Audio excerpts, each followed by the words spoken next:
आजच्या मिनी ब्लॉगमध्ये आपलं स्वागत आहे। आज आहे आमच्या कुलस्वामीची यात्रा। आज ना मला 12च्या नोटबुक पाहताना खूप कसं तरी वाटलं। ही जेव्हापासून गरमी स्टार्ट झाली आहे ना तेव्हापासून थंड काढल्याशिवाय चैनच पडत नाही। मम्मीला बाय करून आम्ही पाऱ्याला निघालो।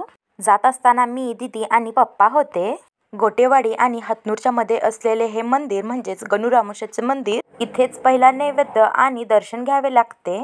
तिथे दर्शन घेऊन आम्ही पुढच्या प्रवासाला निघालो। देवाजवळ गेल्यानंतर दीदीने दिवे लावले, सर्वांनी नैवेद्य ठेवला आणि सर्वांनी आशीर्वाद घेतले। आता हळूहळू गर्दी वाढत होती। पहिला हा नैवेद्य चिलाबाईला दाखवला जातो।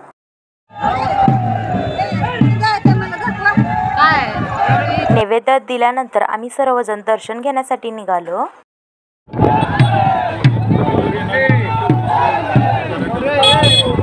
देवापर्यंत पोहोचेपर्यंत खूप गर्दी झाली होती, या कारण आम्ही मुखदर्शन घेतले आणि त्यानंतर आम्ही जवळपास असलेले मंदिर जसे की हनुमान, ज्योतिबा, हा आहे मंदिराजवळील तलाव, श्री गुरुदत्त यांचे दर्शन करून आम्ही डोंगरावरचे दर्शन करण्यासाठी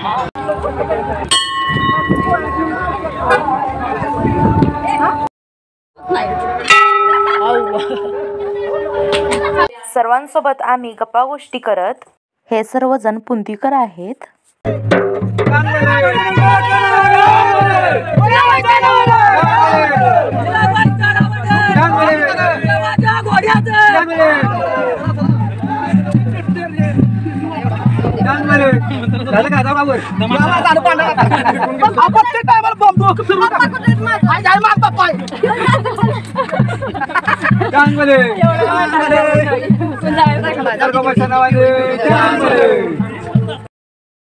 शेवटी आम्ही डोंगरावरती पोहोचलोच। मंदिराजवळ आल्यानंतर पाहिलं तर खूपच गर्दी होती, त्यामुळे आम्ही इथे पण मुखदर्शन घेतलं। आणि हे आहे यात्रेचे दृश्य।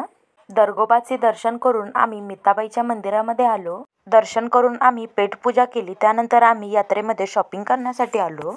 थोडी शॉपिंग केली। हा माझा छोटा फॅन आहे। यात्रा असल्याने काही स्टॉल पण लागले होते।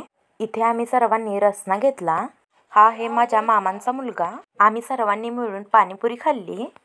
ही आहे माझी बहीण जी पाणीपुरी एन्जॉय करते। पाणीपुरी खाऊन झाल्यानंतर आम्ही चायनीज पण एन्जॉय केलं। व्हिडिओ करते म्हटल्यानंतर हा बघा माझा मामाचा मुलगा किती नाटकी करतोय। आता मी या फोटोचे वैशिष्ट्य सांगते।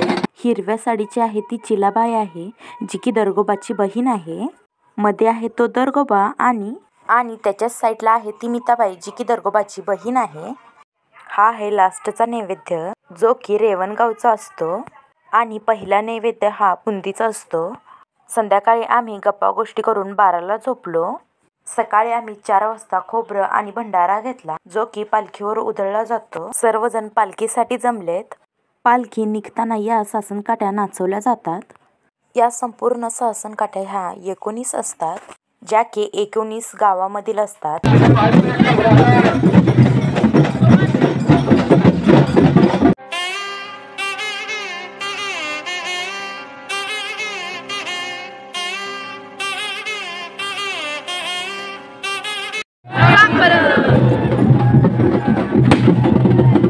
आम्ही पालखीचे दर्शन घेतलं।